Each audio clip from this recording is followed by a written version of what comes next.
walang patalim, wala ring baril sa bag mo. Pero, nang pumasok ka sa mall, tumunog yung metal detector. Ano kaya ang meron sa bag mo? Go. Pass. Bukod sa US dollar, anong currency o pera ng ibang bansa ang nahawakan mo na? Singaporean. Bakit biglang pumayat ang isang babae? Nag-diet. New Year's resolution na may kaugnay sa trabaho. Pass. Kung fisherman ka, anong ayaw mong malambat o mahuli? Pating. Let's go, Bruce! Walang patalim mo baril sa bag mo pero nang pumasok ka sa mall, tumunog ang metal detector. Ano kaya meron? Hindi na natin nabalikan. Bukod sa US dollar, currency o pera ng ibang bansa na nahawakan mo na Singaporean dollar. Survey? Uy, wala rin. Bakit kaya biglang pumayat ang isang babae? Kasi nag-diet siya. Ang sabi ng survey? Iyon naman. New Year's resolution na may kaugnayan sa trabaho, hindi na rin natin nabalagan. Kung fisherman ka, anong ayaw mong malambat o mahuli, sabi mo pating. Ang sabi ng survey, ayun na. Oh. 74. Told you. Bruce, Ken. let's welcome back Kimson. Kimson. Redong? Yeah. Parati naman na pag nandito ka, may mukhang jackpot. Hindi naman. Sana nga ngayon una. Sana ngayon.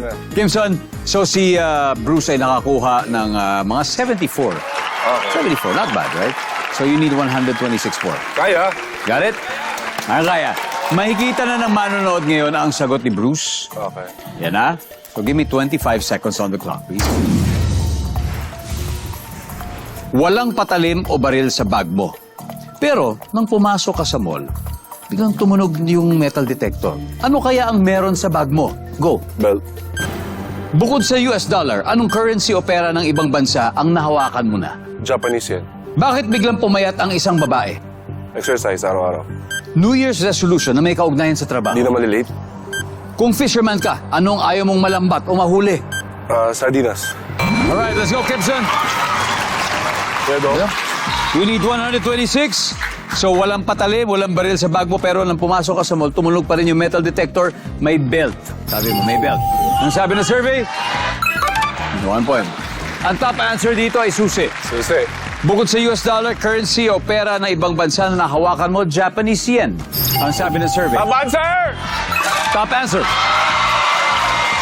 Bakit biglang pumayat ang isang babae? Sabi mo dahil nag-exercise. Ang sabi ng survey. Top answer! Wow. Nag-diet ang top answer, nag-diet. New Year's resolution na may kaugnayan sa trabaho, hindi na malilate ang sabi mo, ang sabi ng survey. 41! Ang top answer ay mas sisipagan. Okay? Kung fisherman ka, anong ayaw mong malambat o mahuli? Sabi mo'y sardinas. Ang sabi ng survey, yan. Ang top answer ay pating, Kimson. Anyway, congratulations guys. Sparkle Hotties, mag-uwi pa rin kayo ng 100,000 pesos.